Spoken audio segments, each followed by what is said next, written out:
Que a paz de Deus, através do nosso Senhor e Salvador Jesus Cristo, possa estar com todos os ouvintes do canal Bible Responds, que está aqui mais uma vez acompanhando a lição da CPAD. Nesse trimestre, a revista que é Relacionamentos em Família. E nessa semana estamos trazendo a lição Ciúme, um mal que prejudica a família. Eu estive analisando, observando, estudando, pesquisando bastante sobre esse sentimento. E nessa lição, nós estamos trazendo os sentimentos de ciúme e sentimentos de inveja.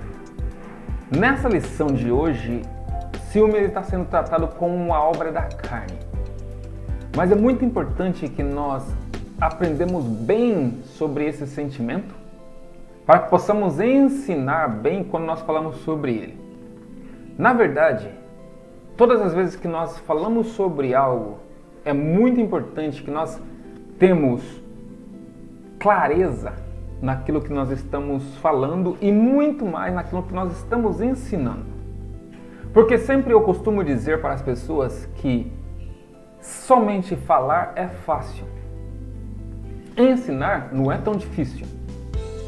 Mas nós temos que ter cuidado com a forma com que nós ensinamos. Ou o que nós ensinamos, do modo que ensinamos. Porque é muito fácil eu chegar para uma pessoa e dizer: isso é pecado. É fácil. Mas falar quando é que algo se torna pecado é o que é mais importante. Porque, de novo, eu cresci numa família, eu cresci numa igreja, na verdade, e cresci no tempo que tudo era pecado. Na verdade, tudo pode sim ser pecado. Mas quando é que essas coisas se tornam pecado? O simples fato de comer, que é uma coisa normal, pode se tornar um pecado. Mas quando é que o comer se torna pecado? Então é muito fácil eu dizer que algo é pecado.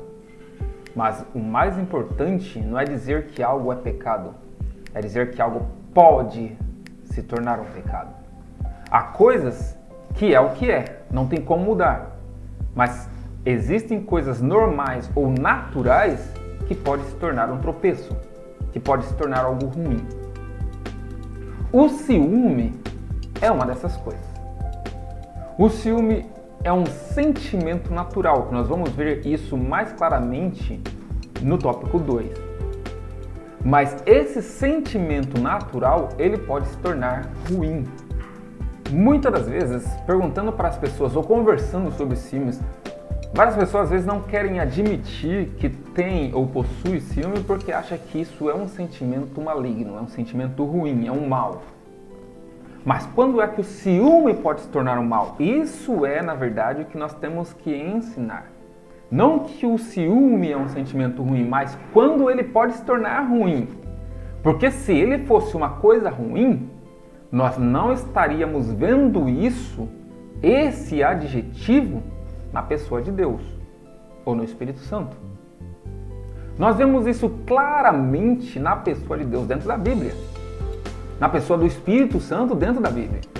E quando Deuteronômio capítulo 32, versículo 16 diz assim: com seus deuses estranhos provocaram ciúmes em Deus, com seus ídolos abomináveis o deixaram irado.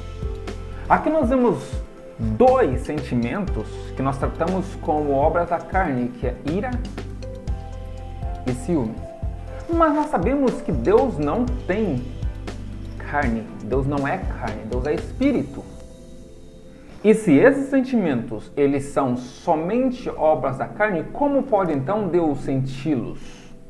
Na verdade, nós temos que compreender muito e para ensinar bem ensinado, quando nós falamos sobre a obra da carne, que foi, na verdade, uma das lições que nós passamos na revista passada.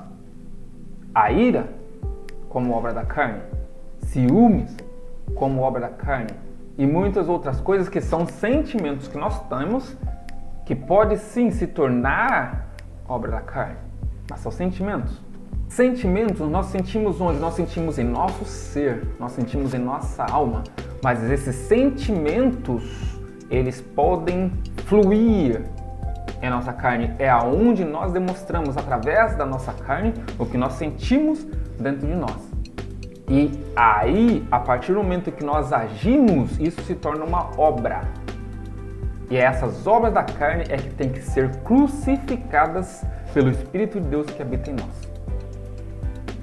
O ciúme é um sentimento normal que quando você deixa que ele excede o limite, aí ele vai fluir para a carne e vai ser então uma obra. Nós vamos obrar, nós vamos fazer e isso se torna um problema. É isso que nós vamos explicar bem nessa lição, que é uma lição muito profunda, que na verdade eu acredito que as pessoas melhores, que estão mais preparadas para dar uma lição dessa, é uma pessoa que fez um curso de psicologia ou de psicanálise, porque consegue entender melhor esses sentimentos para explicar e expor melhor. Então, se em tua classe você tem um profissional desse meio, seria muito importante que você o chamasse para dar uma explicação mais detalhada sobre esse sentimento que é um sentimento humano. Mas, se ele é um sentimento humano, como então Deus também possui esse sentimento? Porque nós vemos a seguir, em Salmo 78, 58, por exemplo, diz: com seus altares idólatras, eles o irritaram tremendamente. Com seus ídolos lhe provocaram ciúmes. De novo, falando sobre ciúmes na pessoa de Deus. E não continua só aí. Em Ezequiel capítulo 16, versículo 42, diz assim: e farei descansar em ti o meu furor, e os meus ciúmes se desviarão de ti, e me aquietarei, e nunca mais me indignarei. Zacarias 8:2, assim afirma o Senhor dos Exércitos: tenho grande zelo e intenso cuidado para com Sião, estou-me consumido de ciúmes por ela. E fica isso somente no Velho Testamento? Não. No Novo Testamento nós também trazemos ali em 1 Coríntios capítulo 10, versículo 22, ou desejamos provocar os ciúmes do Senhor? Porventura somos mais fortes do que Ele? Tiago capítulo 4, versículo 5, diz assim: ou cuidai vós que em vão diz a Escritura, o Espírito que habita tem ciúmes. Assim nós vemos que o ciúme em Deus é uma forma de zelo. E é esse sentimento que, quando em forma carnal, ele pode ser obrado e se tornar uma obra carnal, ou então com uma espécie de zelo, que é como aparece no ser divino, em Deus, no Espírito Santo. E é isso que nós vamos ver nessa lição de hoje. No tópico 2 vamos explicar o sentimento, mas a lição de hoje está trazendo ou está tratando com uma obra da carne. Então vamos separar bem isso e vamos ver o que o comentarista deixou para nós nessa lição. Lição 3, 16 de abril de 2023, que traz por título Ciúme, o mal que prejudica a família. O textuário diz: porque onde há inveja e espírito faccioso, aí há perturbação e toda obra perversa. A verdade prática diz: o ciúme é uma obra da carne e só o fruto do Espírito é capaz de superar as consequências ruins dessa emoção. Antes de vermos então nosso textuário, vamos falar um pouco sobre a verdade prática. Porque a verdade prática aqui, ela está dizendo que o ciúme é uma obra da carne. Então, como nós dissemos no começo dessa lição, a primeira coisa que nós temos que ter em mente é que o ciúmes é um sentimento. Um sentimento que nós sentimos. Um estado da alma. Um estado de espírito. Essa é a primeira coisa que nós temos que ter em mente. A segunda ela se torna uma obra da carne quando nós deixamos esse sentimento exceder ou ir acima do limite, acima de onde ele deve ir. E aí nós obramos, porque nós somos acionados por esse sentimento que se torna uma coisa ruim, porque a partir do momento que ele sai do normal, ele se torna ruim. Veja bem, Uma coisa que é normal, ela está aqui no plano, ela é balanceada. Menos do que aquilo é anormal. E mais do que aquilo também é anormal. Os ciúmes é a mesma coisa. Um sentimento normal que, se muito acima ou muito abaixo, se torna uma coisa anormal. E quando se torna anormal, nós obramos, ou seja, nós fazemos, nós agimos. E esse agir é que se torna uma obra. E uma obra através da nossa carne, feita pelo nosso corpo. E desse modo, quando nós obramos, aí é somente o Espírito Santo para crucificar essa nossa obração, ou seja, esse nosso agir. É aquilo que nós explicamos bem na nossa lição da revista passada, sobre o fruto do Espírito e as obras da carne. Porque todos os sentimentos que nós temos que se torna faccioso, só tem uma forma de ele ser reprimido. É quando nós damos lugar para que o Espírito Santo habite em nós. Para que o Espírito Santo flua em nós. Para que o Espírito Santo nos revista. E então ele nos revestindo, ele vai crucificar o nosso eu. E no crucificar o nosso eu, está crucificando toda a nossa carne. Somente dessa forma, para que qualquer espírito faccioso que habite em nós possa ser suprimido. Porque nós não temos controle. O controle, ele só vem pelo Espírito Santo. O textuário está ali em Tiago 3,16, diz: porque onde há inveja e espírito faccioso, aí há perturbação e toda obra perversa. Tiago aqui ele estava falando sobre sabedoria, sobre bom entendimento. Quando nós vemos o contexto desse textuário, Tiago ele estava falando que quem tem sabedoria e bom entendimento age com boas práticas, fazendo boas coisas, fazendo boas obras. Ele diz assim: mas se você dentro do seu coração você tem uma inveja amarga ou ambição egoísta, então essa sabedoria não vem do alto. Porque aí é onde que ele cumprimenta, porque aonde tem essa inveja, onde tem esse espírito faccioso, então a perturbação e obra perversa. Ou seja, quando isso flui e sai do coração, só vai existir perturbação. Um lar com esse tipo de sentimento só vai ser perturbado. Obras perversas, ou seja, boas coisas daí não vai brotar. É aonde acontecem as amarguras. É aonde acontecem as tragédias. Por quê? Por causa do espírito faccioso. E a nossa lição mostra exatamente isso que aconteceu ali no lar de Jacó, com os seus filhos, entre José e seus irmãos. Espírito faccioso, inveja, ambição, ciúmes. E é isso que nós vemos na nossa leitura bíblica em classe. A nossa leitura bíblica em classe está registrada em Gênesis capítulo 37, do versículo 1 ao 4, depois do versículo 11, depois pulamos para o versículo 18, depois do versículo 23 e 24, para finalizar com o versículo 28. E Jacó habitou na terra das peregrinações de seu pai, na terra de Canaã. Estas são as gerações de Jacó. Sendo José de 17 anos, apacentava as ovelhas com seus irmãos. Estava este com os filhos de Bila e com os filhos de Zilpa, mulheres de seu pai. E José trazia uma má fama deles a seu pai. Israel amava José mais do que todos os seus filhos, porque era filho da sua velhice, e fez-lhe uma túnica de várias cores. Vendo, pois, seus irmãos que seu pai o amava mais do que a todos os seus irmãos, aborreceram-no e não podiam falar com ele pacificamente. Seus irmãos, pois, o invejavam. Seu pai, porém, guardava esse negócio no seu coração. E viram-no de longe e, antes que chegasse a eles, conspiraram contra ele para o matarem. E aconteceu que, chegando José a seus irmãos, tiraram a José a sua túnica, a túnica de várias cores que trazia, e tomaram-no e lançaram-no na cova. Porém a cova estava vazia, não havia água nela.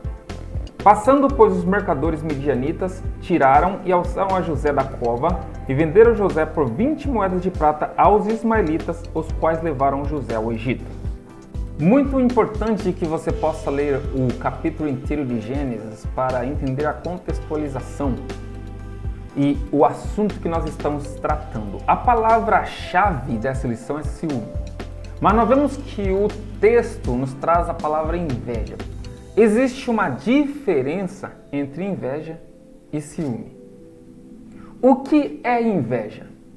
Inveja é um sentimento que uma pessoa sente porque ela quer algo que outra pessoa tem. Ela quer exclusivamente para si. Isso é inveja. Ela tem o sentimento de querer ter o que a outra pessoa tem. Ela não quer ter a mesma coisa. Ela quer ter exatamente o que a pessoa tem. Exemplos. Uma pessoa possui um carro muito bom. Então aquela pessoa quer aquele carro que aquela pessoa tem. Ela não quer ter um carro parecido? Sim, ela pode querer ter um carro exatamente igual àquela que a pessoa tem. Mas a inveja, ela quer ter o que o outro possui. Isso é inveja. E os ciúmes é diferente da inveja. O ciúmes é o sentimento que uma pessoa sente ao perceber que o que ela tem, ou o amor por algo que ela tem, ou por uma pessoa, lhe foi roubado, ou ela está a ponto de perder. Ou seja, a pessoa sente algo por alguém, a pessoa sente amor por algo ou por alguém e sente que esse algo ou esse alguém está para ser perdido. Dessa forma, entendemos que o ciumento, a pessoa que tem ciúme, ela sofre porque ela não quer perder algo que ela já tem, algo que é seu. Enquanto o invejoso, ele sofre porque ele quer uma coisa que não é sua. E dentro do contexto da nossa lição, nós vemos a família de Jacó, com os seus filhos, Rubem, Simeão, Levi, Judá, Dan, Naphtali, Zebulon, Issacar, José, Benjamim, mas ali tinha um exclusivo que era José. E José, ele era diferenciado. Mas nós não vamos entrar na história exclusiva de José. Nós vamos entrar aqui no que aconteceu naquele meio para que viesse esses sentimentos dentro daquela família. É o que vemos na nossa introdução. A história dos filhos de Jacó não só é comovente, mas dramática. José, o filho amado do patriarca, foi alvo do ciúme dos seus irmãos. É verdade que Jacó tinha certa preferência por ele, por isso tornou-se uma pessoa de confiança do velho pai. José delatava todas as más ações de seus irmãos para o patriarca da família. Por esse motivo, eles o viam como um delator e merecedor da hostilidade deles. A lição de hoje não tem o objetivo de tratar dos aspectos gerais da história de José, mas enfatizar essa relação de conflito dentro da família de Jacó. Vejamos as consequências para uma família em que a inveja e o ciúme estão presentes. Nesse contexto, então, como vemos o ciúme e a inveja presentes dentro da família de Jacó, entre os irmãos de José? O ciúme estava presente em eles terem o medo de perder o amor do seu pai. Ou seja, eles tinham já esse amor do pai, porque o amor do pai era para com todos. Mas Jacó tinha um filho predileto, que era José. Então eles tinham o medo de perder o amor que seu pai tinha por eles para José. Ou seja, o medo de que Jacó amasse somente a José.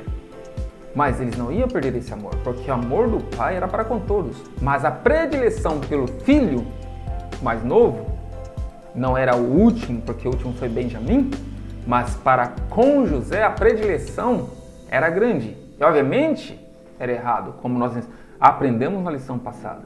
E essa predileção levou aos outros irmãos a ter esse ciúme.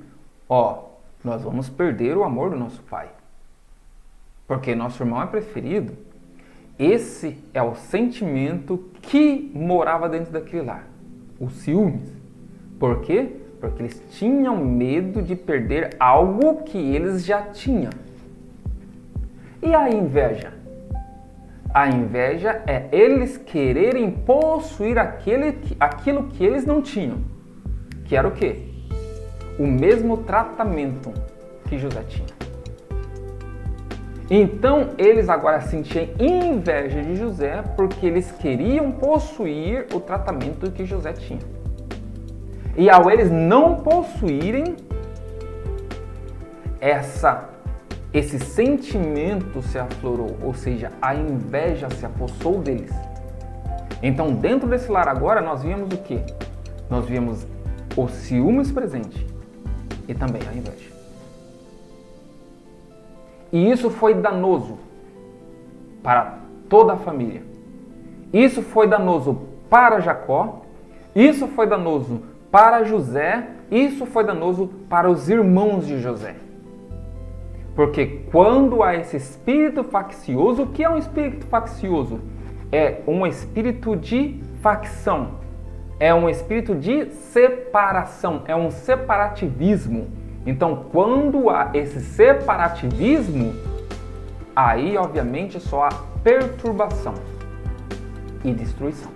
E esse sentimento faccioso, esse espírito faccioso nos irmãos, em toda aquela família, veio por quê? Veio pela falha do tratamento dos filhos. Nós vimos isso muito claramente na nossa lição passada, que foi a predileção dos pais pelos filhos. E aqui nós vemos a falha nesse tratamento.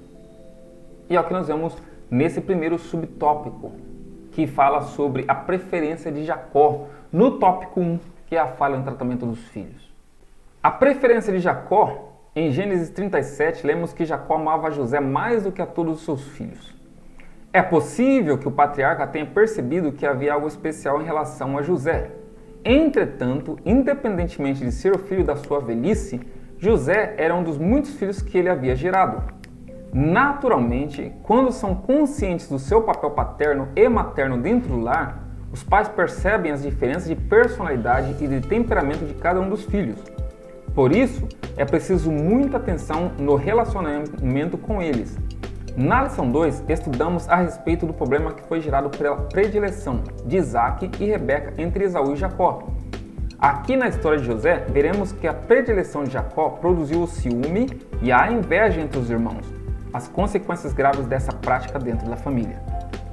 Na lição 2, nós falamos sobre a predileção dos pais pelos filhos. Nós falamos sobre o caso de Isaac e Rebeca com Esaú e Jacó.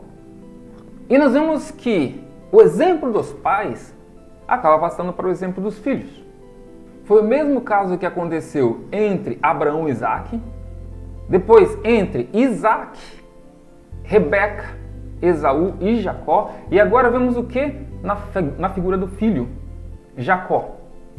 Jacó foi predileto de Rebeca, então ele viu que havia uma predileção dentro do seu lar. O seu pai preferia o seu irmão mais velho e a sua mãe o preferia. E agora ele segue o mesmo exemplo. E ele então age também com essa predileção, essa preferência. Quando ali em Gênesis 37 nós vemos escrito que Jacó amava José mais do que a todos os seus filhos, na verdade nós estamos entendendo que ele tinha uma preferência a mais por José do que todos os seus irmãos. Esse amor, nós explicamos muito bem na lição 2, é uma preferência. Ele tinha uma preferência maior por um do que pelo outro, que era por José. E essa preferência, essa predileção, que foi uma falha de Jacó para com os seus filhos, por quê? A personalidade de cada um é diferenciada, então os pais têm a responsabilidade de perceber essas diferenças de personalidade e tratá-los igualmente, cada um de uma maneira, mas ainda assim igualmente. Jacó ele errou ao preferir o seu filho mais novo, um dos seus filhos mais novos. E essa predileção trouxe algo muito danoso dentro da sua família. E essa prática acarretou o quê? Acarretou o que vimos no nosso subtópico 2. O ciúme é meio à preferência. Foi essa prática, foi essa predileção que trouxe esse sentimento ruim, que trouxe esse espírito faccioso dentro da família. Vemos aqui escrito exatamente isso. Jacó não mediu as consequências ao presentear seu filho José com uma capa de várias cores, numa clara atitude de preferência. Isso provocou ciúmes nos demais filhos, os quais entenderam que o pai não lhes dava o devido valor. Ora, José era o 11º filho de Jacó, e quando os mais velhos se sentiram alijados do amor do pai, encheram-se de fúria. Eles viam que esse traje especial significava o favoritismo da parte do pai e por isso aborreceram. Essa prática de predileção levou a Jacó a presentear o seu filho predileto com uma capa diferente. E nós vamos ver isso, ou o significado dessa capa mais adiante. E seus irmãos, então, isso estava muito claro, isso estava muito nítido, ou seja, a preferência de Jacó para José estava ali, aos olhos. E essa prática levou os irmãos de José a se influenciarem. Levou os irmãos de José a se encherem de ira. E eles agora passam a tratar José diferente. Ok, já que nosso pai trata José diferente de forma boa, nós vamos tratá-lo diferente, mas de forma ruim. E eles agora já não agiam mais com José pacificamente. Já não tinha mais paz com ele. Ou seja, era o espírito faccioso, o espírito de separação agora morando dentro daquele lar. Por quê? Por causa da falha no tratamento dos filhos. Nós não temos uma cartilha para nos explicar como tratar nossos filhos. Nós não temos um livro para nos mostrar a diferença de um e de outro e como nós temos que tratá-lo. Mas nós temos a Bíblia que nos ensina que nós temos que tratar com amor e equidade, igualdade no tratamento dos filhos. E como nós podemos fazer?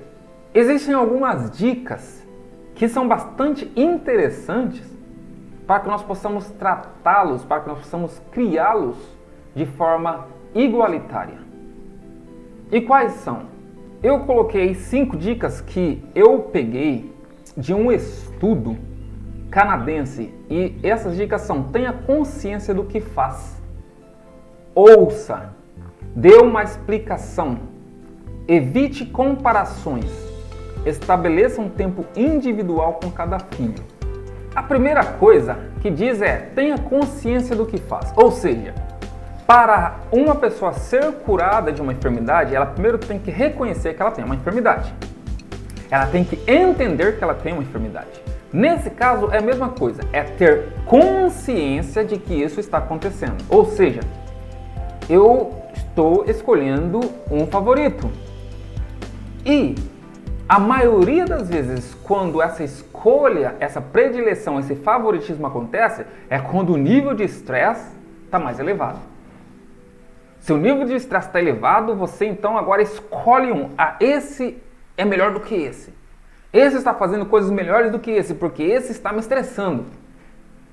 É onde acontece, é muito mais fácil de acontecer.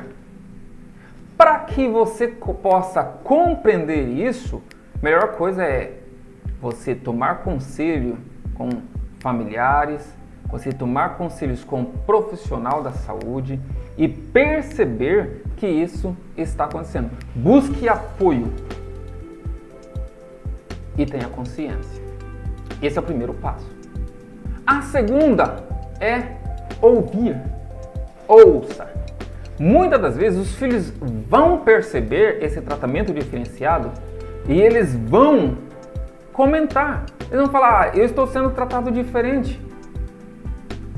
Meu irmão, minha irmã está tendo favoritismo. É muito fácil nós ignorarmos. Falar, ele está falando bobagem, ele está falando bobeira. Mas quando eles estão falando isso é porque eles estão sendo perceptivos. Eles percebem na maneira como nós os tratamos. Então, como nós já passamos pelo primeiro passo, que é ter consciência, a segunda coisa é ouvir. Ah, se ele está falando, vou ouvir por que ele está pensando dessa forma. Ok, senta, conversa. Por que você acha isso? É o que eu estou fazendo, então eu vou ter que fazer diferente. Mas nós temos que então é o que? É ouvir. Para, a partir do ouvir, dar uma explicação. Porque às vezes as crianças elas precisam ser tratadas de maneira diferente. Mas como? Às vezes ela tem uma enfermidade, às vezes está ferida, tem uma necessidade especial, então ela precisa ser tratada de uma maneira diferenciada. O outro filho vai pensar ou vai sentir como se fosse um favoritismo, mas aí é a hora que você tem que dar uma explicação. Olha, o seu irmão ele tem uma necessidade maior, ele é mais frágil, ele é mais volúvel. Então, eu preciso, nesses momentos, tratá-lo dessa maneira. Você é mais forte, você não está doente, você não está ferido. Assim, eles vão entender e não vai ficar, então, um mal entendido. A quarta é evitar comparações. É muito fácil sair da nossa boca dizendo, você é diferente da sua irmã, você não faz o mesmo que sua irmã faz, ou você não faz o mesmo que seu irmão faz. Por que você não pode mais ser mais parecido com ele ou com ela? Mas isso é uma comparação injusta. Por quê? Porque pessoas são diferentes uma da outra. Então, no ser diferente é onde nós temos que buscar entendê-las e ver no que uma é melhor, no que a outra é melhor. Cada um é melhor naquilo que faz. Um pode ser muito bom de violão, outro pode ser muito bom de teclado. Um pode ser muito bom no esporte, outro pode ser muito bom nos estudos. Temos que aprender a valorizar as habilidades de cada uma das crianças, de cada um dos filhos. Evitar fazer comparativismo. A quinta é estabelecer um tempo determinado para cada uma das crianças. Antigamente talvez seria muito mais complicado, imagina 10 crianças, 15 crianças dentro do lar. Mas mesmo assim, tendo muita criança, não precisa ser muito tempo, 10 minutinhos para cada um dos filhos. Vai fazer uma atividade preferida daquele filho. Vai conversar com ele sobre os assuntos que ele mais gosta. Depois mais 10 minutos com o outro. Se tiver menos filhos, não vai gastar muito tempo, 20, 30, 40 minutos. Mas mesmo se tiver 10 filhos, quantos? 1h30? 2 horas? Isso não é tempo que você está gastando. Isso é tempo que você está investindo. E investindo na família.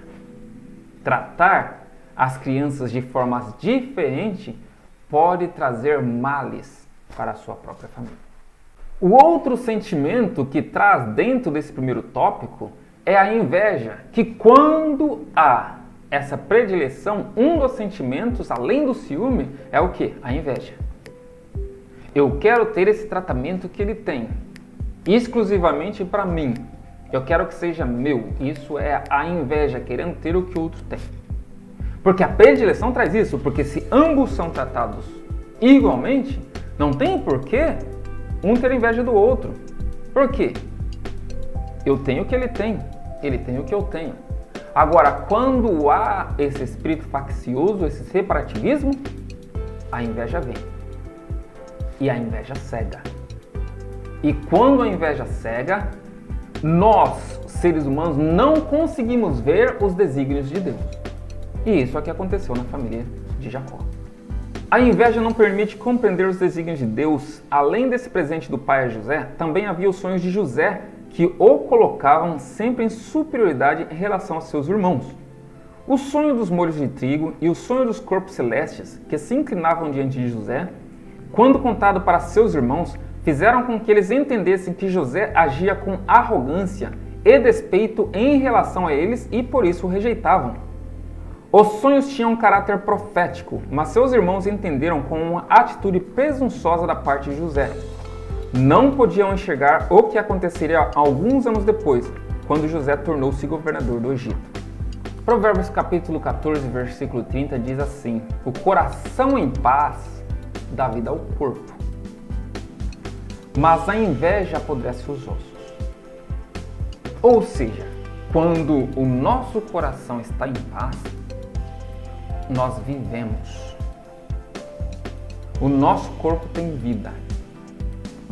Mas quando nós temos esse sentimento de inveja, nós morremos. Os nossos ossos são apodrecidos. A inveja cega. Isso é um ditado popular. E é um ditado real. Quando uma pessoa tem inveja, ela não consegue enxergar. Ela não consegue ver, porque a única coisa que ela vê é o que outro tem, que ela quer. Ela não consegue ver, na sua frente tem talvez coisas melhores até do que o seu próximo tem, porque ela está cega. Ela está cega pela inveja. Eu não sei se você conhece esse conto popular, mas diz esse conto que existia um vizinho que tinha um outro vizinho e ele invejava tudo o que seu vizinho fazia, o que seu vizinho possuía. Criticava, colocava defeito, era aquele vizinho invejoso. E um dia apareceu diante de si uma fada ou uma bruxa. E ela lhe disse: faça um pedido e seu pedido será atendido. Mas tem uma condição: de tudo o que você desejar, o seu vizinho vai ter em dobro. Ele então pensou em uma maneira de fazer mal ao seu vizinho. E ele então disse assim: eu quero que você me tire um olho. Desejando então que o seu vizinho ficasse cego dos dois. Ela então disse: ok, o seu desejo será realizado. Ele tirou um olho. Ele então, todo animado, foi lá ver se o seu vizinho tinha ficado cego dos dois. E para sua surpresa, o seu vizinho ainda tinha os dois olhos. Ele então disse: mas o que aconteceu? Você não me disse que de tudo que eu pedisse, o meu vizinho teria em dobro? E ela então disse: mas você não prestou atenção na condição. O seu vizinho teria em dobro tudo ao que a você fosse dado, e não no que fosse tirado. Nesse momento ele entendeu, porque ele perdeu um olho e seu vizinho ficou com os dois. A inveja cega. Nós às vezes podemos ter todas as bênçãos de Deus,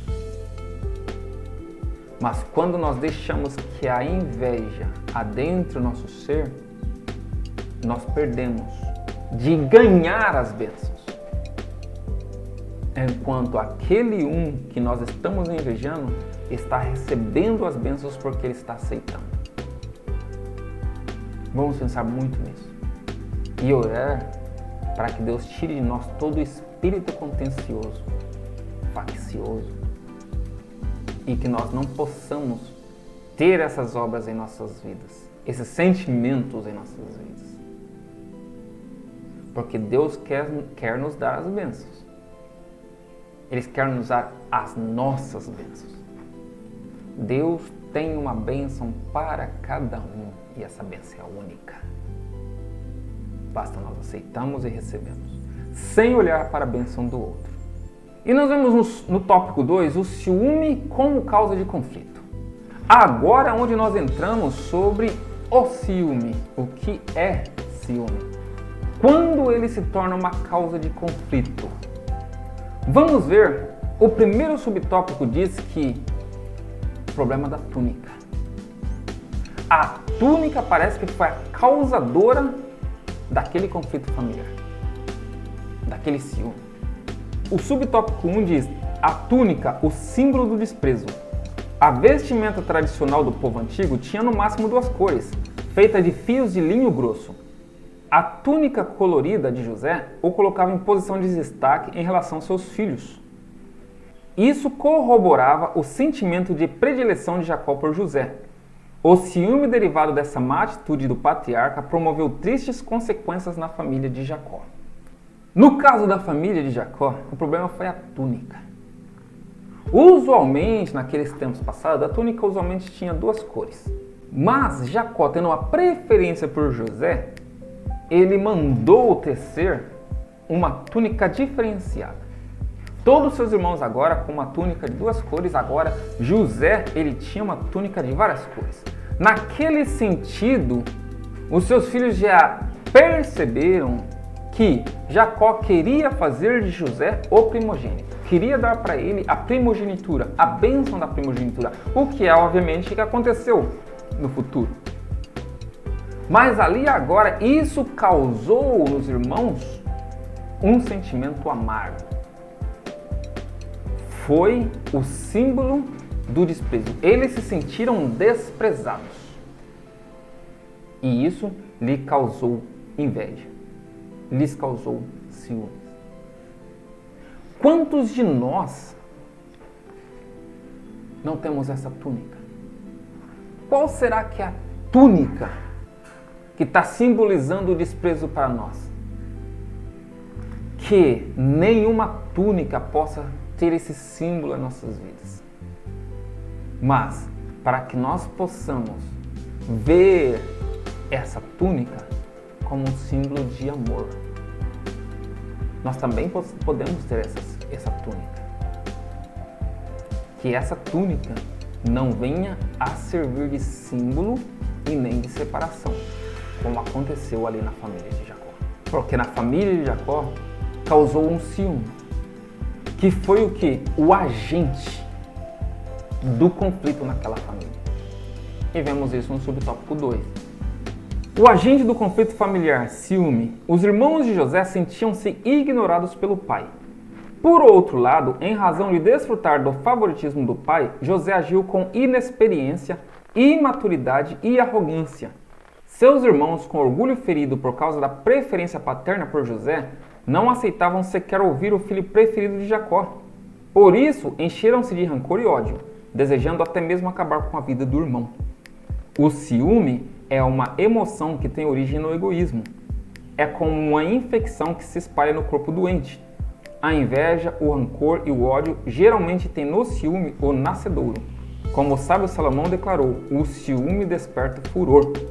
Provérbios 6,34. No Novo Testamento, o apóstolo Paulo mostra que tudo que provoca contenda e dissensões tem como origem a carne. O ciúme é uma obra da carne. Quando nós falamos assim, isso é onde acarreta o medo de a pessoa dizer ou declarar que já sentiu ciúme alguma vez na vida. Todas as pessoas sentem ciúmes, seja de algo, seja de alguém, seja por alguma coisa. E isso é um sentimento normal. O psicanalista Freud, que todo mundo conhece, ele diz assim que isso é como um estado igual ao luto, por exemplo. A pessoa perde um familiar e ela sente aquele pesar, ela sente aquela falta que a pessoa lhe faz. A pessoa se foi, sente em um estado de luto, ou seja, um sentimento normal. Segundo Freud, o ciúme é como esse sentimento.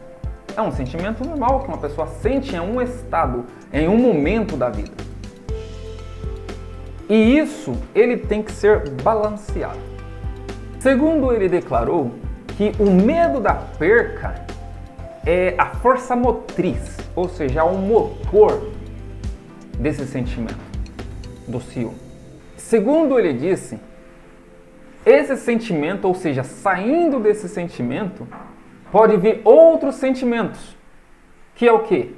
A ira, a irritabilidade, tristeza e obsessão. Ainda segundo ele, em um dos seus livros, ele declara que a falta desse sentimento é um sinal patológico. Assim também como o excesso desse sentimento também é patológico. Ou seja, uma pessoa que sente falta, uma pessoa que não o possui, é um sinal de que essa pessoa sofreu uma repressão e isso, consequentemente, desenvolve um papel maior em sua vida mental inconsciente. Assim sendo, esse sentimento normal tem que ser balanceado, estar numa linha. A falta ou o excesso podem trazer problemas. Agora, existem alguns motivos que podem causar esse sentimento. Freud disse que o medo da perca é o motor. Mas existem alguns motivos que são a baixa autoestima, ou seja, a pessoa não tem autoestima, então é muito mais fácil ela ter esse medo de perder. A insegurança, então quando em um relacionamento não há uma segurança, pode causar esse sentimento. E não somente num relacionamento. Às vezes a própria pessoa é insegura em relação a algo, então ela tem medo de perder aquilo que ela tem. Perdas afetivas, principalmente na infância, também pode ser um motivo para a sua causa.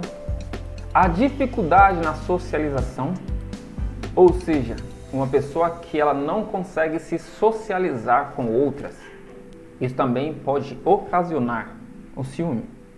Assim também como a educação sobre relacionamentos. Então, essas e mais outras podem ser motivos para a causa do ciúme. Assim que, quando excedemos nesse sentimento, ela então se torna o que? Nós obramos.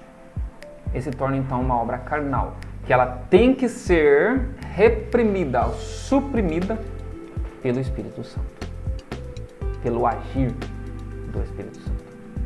E quando é que ela se excede? É o que vemos aqui no subtópico 3. Fala sobre a extensão do ciúme. Na presente lição, analisamos o ciúme na relação entre os irmãos, mas ele está presente em muitas outras relações.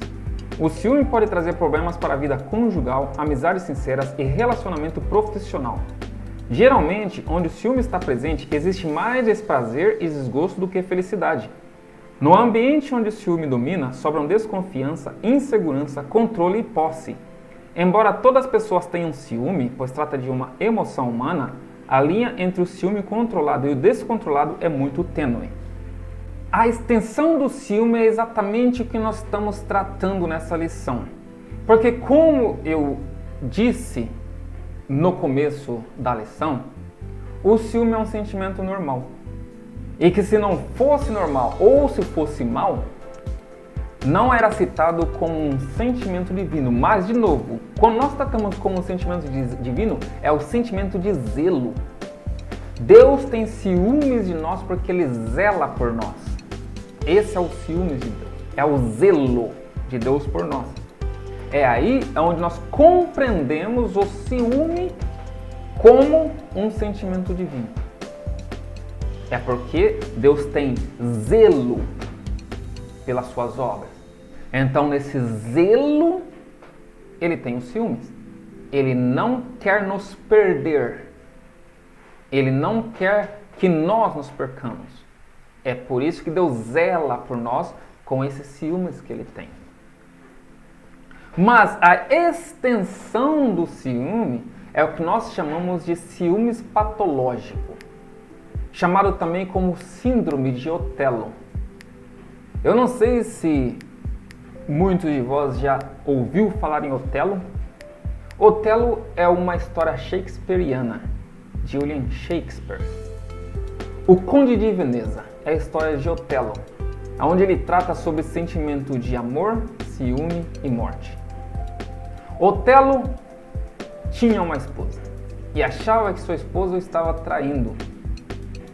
E esse sentimento chegou a tal ponto que ele via coisas onde não existia. Ele não dava lugar para que ela se defendesse. Mesmo onde havia fatos, ele não tinha aquilo como o real. Chegou a tal ponto o seu sentimento que ele acabou assassinando sua esposa. O ciúme de Otelo foi fatal.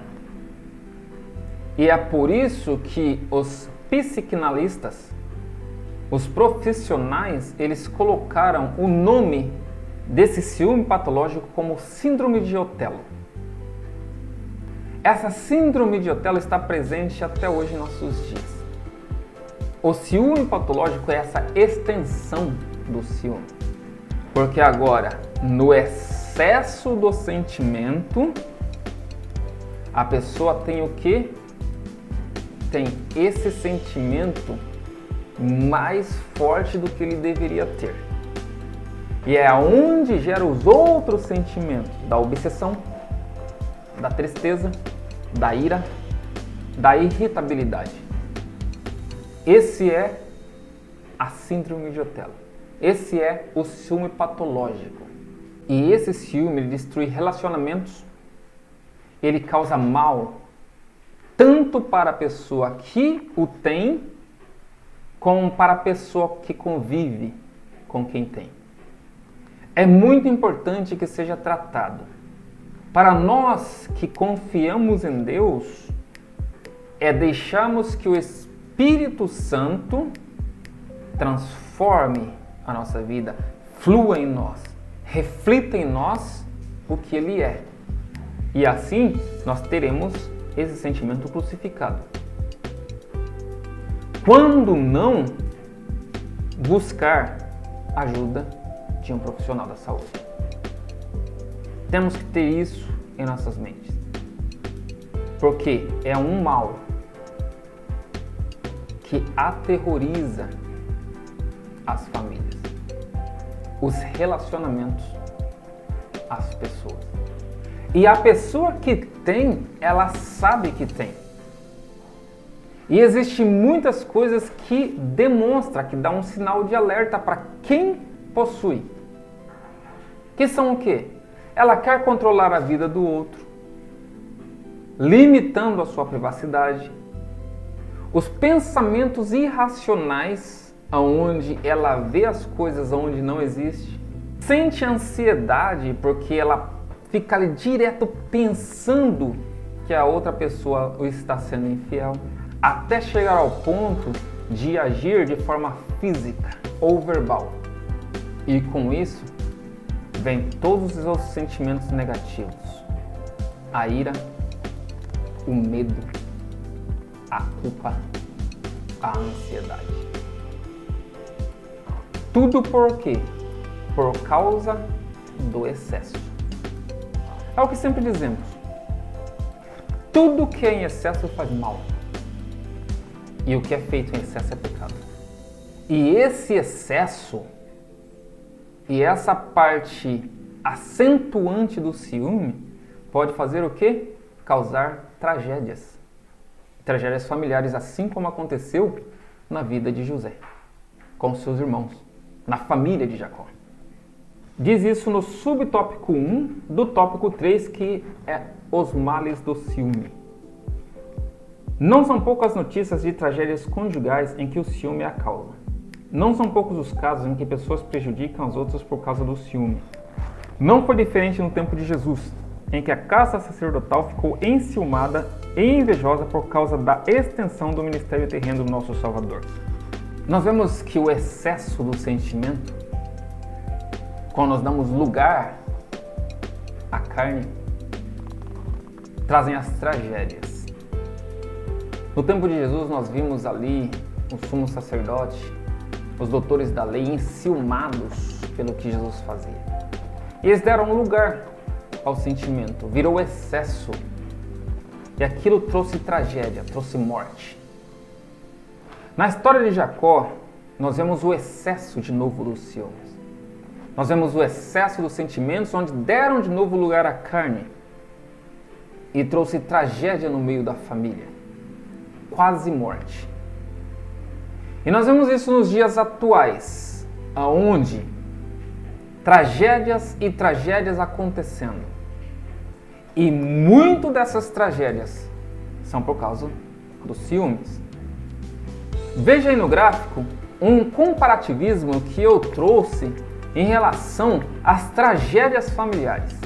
Diz que 45% dos feminicídios acontecem por inconformismo dos homens com a separação. Isso é 45%. Agora, 30% são causadas por causa de ciúme, da posse, do machismo. Ciúme é 30% das causas dos feminicídios. Um levantamento feito pelo Tribunal de Justiça do Estado de Goiás, divulgado em 11 de março, informa que há mais de 67 mil processos em tramitação relacionados à Lei Maria da Penha. Dentre eles, a palavra ciúme foi usada 51 mil vezes 760 em atos judiciais de despacho de sentenças. Ou seja, dos 67 mil processos, 51.760 vezes são usadas a palavra ciúme. Em 2018, em São Paulo, o Ministério Público do Estado também lançou um raio-x do feminicídio. Das 364 denúncias de feminicídios protocoladas pelo MPSP entre março de 2016 e março de 2017, 30% delas tiveram como justificativa ciúme, sentimento de posse ou machismo. Nós vemos aqui então que muitas das tragédias que acontecem entre famílias são causadas pelo ciúmes exacerbado, pelo excesso do sentimento. Mas isso acontece somente no mundão que nós vivemos? E entre os santos de Deus? E dentro da igreja? Vemos isso no subtópico 2.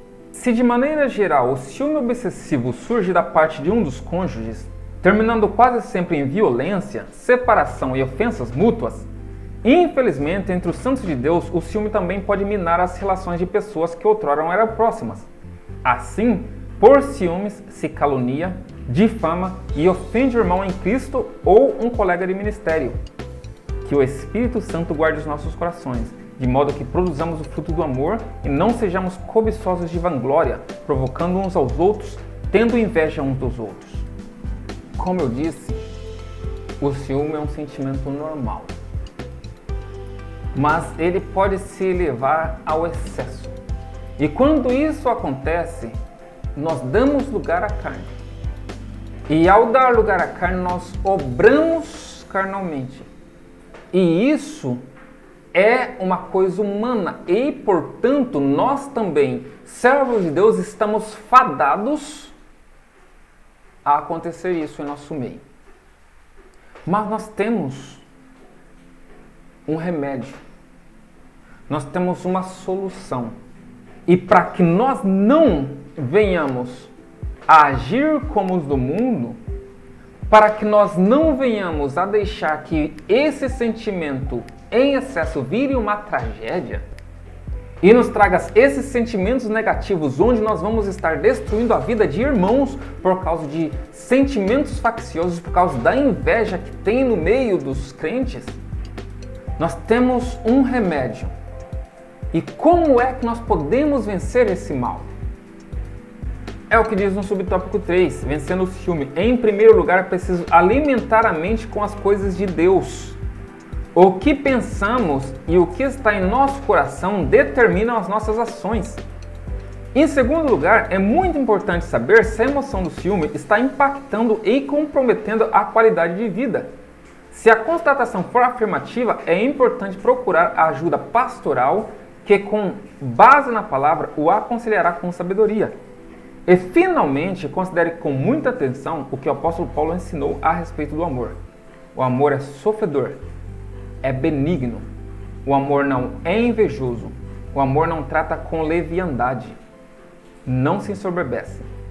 A palavra de Deus ainda é o melhor antídoto para tratar as emoções negativas. Nós podemos vencer o mal com o Espírito Santo. A primeira coisa é fazer a constatação. Ok, como está o nível do meu sentimento? Como está o nível do meu ciúme? Meu ciúme é para zelo, então está normal. O meu ciúme está fazendo mal para mim, para meu próximo, para os servos de Deus, para a igreja, então está sendo um mal. A primeira coisa que temos é a Bíblia. Ler a Bíblia e ver que a Bíblia nos ajuda. Buscar a Deus lendo a Bíblia e em oração, porque Deus nos dá o controle, porque o Espírito dele vai agir em nossas vidas. O amor é benigno e ele não arde em ciúmes. E esse versículo mostra muito claro aí, ele não arde em ciúmes. É diferente de ele não tem ciúmes. Ou seja, ele não sente a ira. Ele não sente os sentimentos negativos. Ele tem zelo, mas ele não arde. Que nós possamos ter Deus dentro dos nossos corações, e Deus é amor. Que nós possamos ter o amor que Deus é em nossos corações. Para que nós possamos ter o Espírito dele controlando nossas vidas. E nós não venhamos ser vencidos pelo mal, mas que possamos vencer o mal com o bem que é Deus. E para finalizar, eu trouxe algumas dicas ou indicações de como deixar de ser ciumento. Vejamos. Analisar a causa, não lutar contra, não pensar mal sobre a outra pessoa, assumir a responsabilidade afetiva, trabalhar a autoestima, identificar os pensamentos, esquecer as feridas do passado, não tentar ser detetive, comunicar-se de maneira assertiva, respeitar as relações do outro, ter empatia, colocar limites. Todas essas são dicas de como ser humano nós podemos fazer para evitar ter esses excessos e as crises que o ciúme traz. E a conclusão nós temos assim: o ardor emocional denominado ciúme deve ser impedido de prosseguir seu caminho de destruição moral, física e espiritual. O apóstolo Paulo aconselha-nos a que andemos dignamente e evitemos contendas e ciúmes. O único modo de deter o poder destrutivo do ciúme é desenvolver o fruto do Espírito. Este desenvolve a nossa alma para a prática das virtudes cristãs e, ao mesmo tempo, enfraquece as emoções humanas provenientes dos vícios da alma. A minha conclusão é que o Espírito Santo de Deus, ele nos controla quando nós deixamos que ele nos controle. E quando nós deixamos que ele flui e reflita em nós as virtudes de Deus. Dessa forma, todos os nossos sentimentos vão estar sob o controle divino, inclusive o sentimento do ciúme. Ele não vai nos deixar que nós excedemos esse sentimento e que nós agimos apenas com zelo para o que nós temos e não de uma maneira patológica, excessiva e destrutiva. Então, que esse Espírito Santo de Deus possa continuar em nossas vidas, agindo, refletindo em nós as virtudes de Deus. Que Deus nos abençoe. Amém.